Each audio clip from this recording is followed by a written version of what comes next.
Perkenalkan, nama saya Nadia Rizka Firnanda. Saya mahasiswi semester 2 Universitas Pancabakti Pontianak, program studi manajemen dari kelas M4. Di sini saya akan menjawab beberapa pertanyaan soal UAS Perekonomian Indonesia yang telah diberikan oleh dosen pengampu mata kuliah tersebut, yaitu Bapak Muhammad Arifin SEMM. Langsung saja saya untuk menjawab pertanyaannya. Pertanyaan yang pertama, kenapa perlu dilakukan otonomi daerah di Indonesia? Jelaskan. Tujuan otonomi daerah ini tidak lain berkaitan dengan upaya meningkatkan kesejahteraan masyarakat, pelayanan umum bagi masyarakat, hingga daya saing daerah yang meningkatkan potensi yang ada. Salah satu tujuan otonomi daerah adalah agar pemerintah tidak hanya dijalankan oleh pemerintah pusat, tetapi daerah pun dapat diberi hak untuk mengurus sendiri kebutuhannya. Mengingat bahwa negara kita, Indonesia ini, terdiri dari banyak sekali pulau-pulau dan daerah-daerah, sehingga perlu adanya otonomi daerah. Pertanyaan yang kedua, apa yang dimaksud dengan penerimaan negara dan pengeluaran negara? Jelaskan. Penerimaan negara yaitu semua uang yang masuk ke dalam kas negara.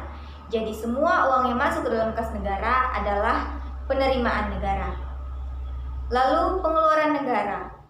Pengeluaran negara adalah pengeluaran pemerintah yang menyangkut pengeluaran untuk membiayai program-program di mana pengeluaran itu ditujukan untuk mencapai kesejahteraan masyarakat secara keseluruhan. Dalam pemerintah pusat terdapat anggaran pendapatan dan belanja negara atau APBN, yaitu dana yang digunakan untuk meningkatkan kesejahteraan masyarakat.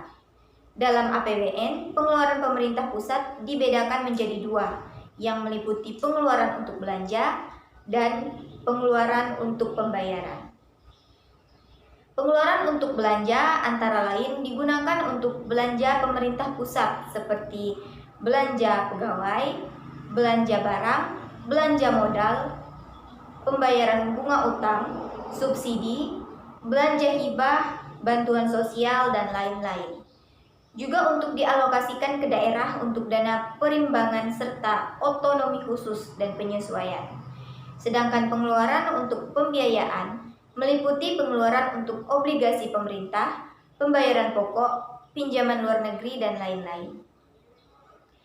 Pertanyaan yang ketiga, bagaimana indeks pembangunan manusia atau IPM yang baik menurut Anda? IPM yang baik yaitu bagaimana penduduk dapat mengakses hasil pembangunan dalam memperoleh pendapatan, kesehatan, pendidikan, dan sebagainya. Seperti mendapat pekerjaan yang layak, mendapat fasilitas kesehatan, dan juga mendapatkan pendidikan yang layak. Dengan begitu, maka taraf harapan hidup penduduk akan semakin meningkat sesuai dengan pengertian dan juga tujuan dari indeks pembangunan manusia atau IPM tersebut. Pertanyaan yang keempat, bagaimana kebijakan moneter Anda apabila terjadi inflasi di Indonesia? Anggapannya bahwa Anda pemangku kebijakan. Inflasi yang rendah dan stabil diperlukan untuk mencapai kesejahteraan masyarakat sesuai dengan tujuan kebijakan makro. Namun, sumber tekanan inflasi tidak hanya berasal dari permintaan, tetapi juga berasal dari sisi penawaran, yakni berkaitan dengan produksi dan distribusi barang. Selain itu, syok dari inflasi juga dapat berasal dari kebijakan pemerintah terkait dengan barang-barang yang termasuk ke dalam kelompok barang yang harganya diatur oleh pemerintah, seperti harga BBM dan komoditas energi lainnya. Oleh karena itu, diperlukan bauran kebijakan untuk dapat mencapai tujuan tersebut.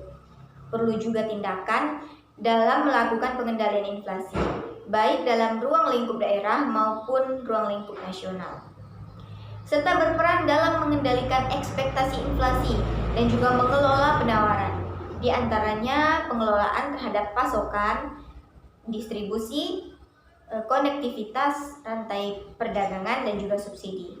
Sinergi dibentuk untuk mengendalikan inflasi agar tetap berada pada kisaran sasaran akhir yang telah ditetapkan.